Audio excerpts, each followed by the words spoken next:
Hey there! Today we're diving into a story that honestly seems pretty simple at first. It's about 3 nights and a few pieces of bread. But the real message here about what true generosity actually looks like has echoed for centuries. So let's break down what makes this simple act so incredibly powerful. It's a question we've all probably kicked around, right? Is generosity measured by how much we give, or is there something else, something deeper going on? Let's just keep that question in the back of our minds as we get into this story. So, let's set the scene. We're not in some grand palace or a bustling city center. Nope, our story starts in a really humble, mud brick home in Medina, and the whole vibe there is just one of quiet faith and a whole lot of gratitude. And inside this home, we find our family, Imam Ali, his wife Lady Fatima, and their 2 young sons, Hassan and Hussein. These are the people at the very heart of what's about to unfold. Now, here's the thing that makes this so special. They weren't just fasting because it was a Tuesday.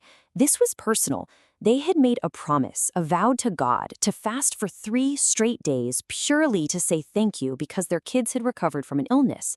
That little detail, that this all comes from a place of gratitude, is absolutely key. Okay, so the scene is set. The family is fulfilling their promise.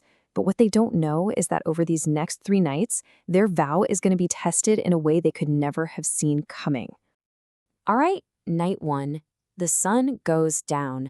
Imagine, after a whole day with no food, no water, the family finally sits down to break their fast. And their meal? It's just a few pieces of bread, barely enough to go around. But just as they're about to take that first bite, there's a knock on the door. A tired voice just asks for some food. Such a simple request, but man, what a choice to have to make in that exact moment. And their reaction? It's instant. There's no debate, no second thoughts. They just give it all away, their entire meal. That night, they break their fast with just a sip of water. That's it. Okay, so fast forward to the second day. The hunger is obviously way more intense now. They're physically weaker for sure, but their resolve hasn't budged an inch. As evening rolls around, they get their small meal ready again, really hoping to finally eat. And you guessed it, another knock. This time, it's a young orphan, described as barefoot and pale. The need is just as real, but now their own hunger is so much worse. By the third and final night, you can just imagine how physically drained this family is. The hunger isn't just a feeling anymore. It's a constant, gnawing ache.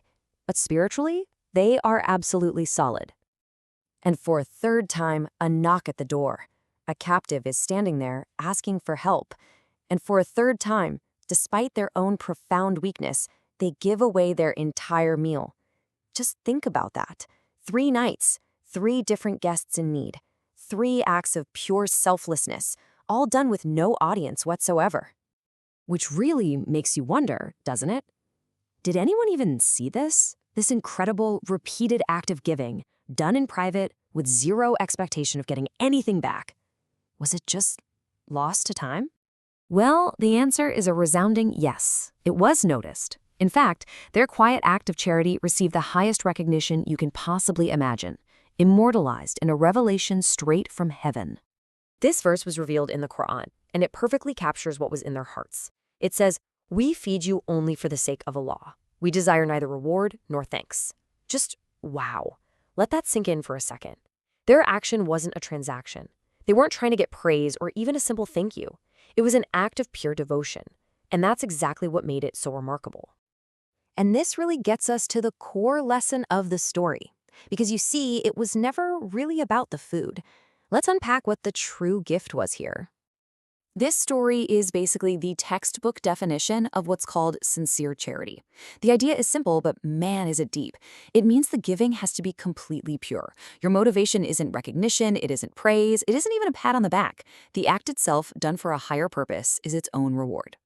And this is the crucial takeaway. The story isn't about the bread. The material value was tiny. The real value, the immeasurable value, came from the intention. They gave away something they desperately needed, precisely when they needed it most, for a reason that had nothing to do with themselves. That's what transforms a small gift into a legendary act. And so we come right back to our opening question, but now with a whole new perspective. This story suggests true generosity isn't measured in dollars or pounds, but in sincerity. It's about giving away something you yourself value for a purpose beyond yourself. It leaves us with a final, more personal question to chew on. What is the bread in our own lives?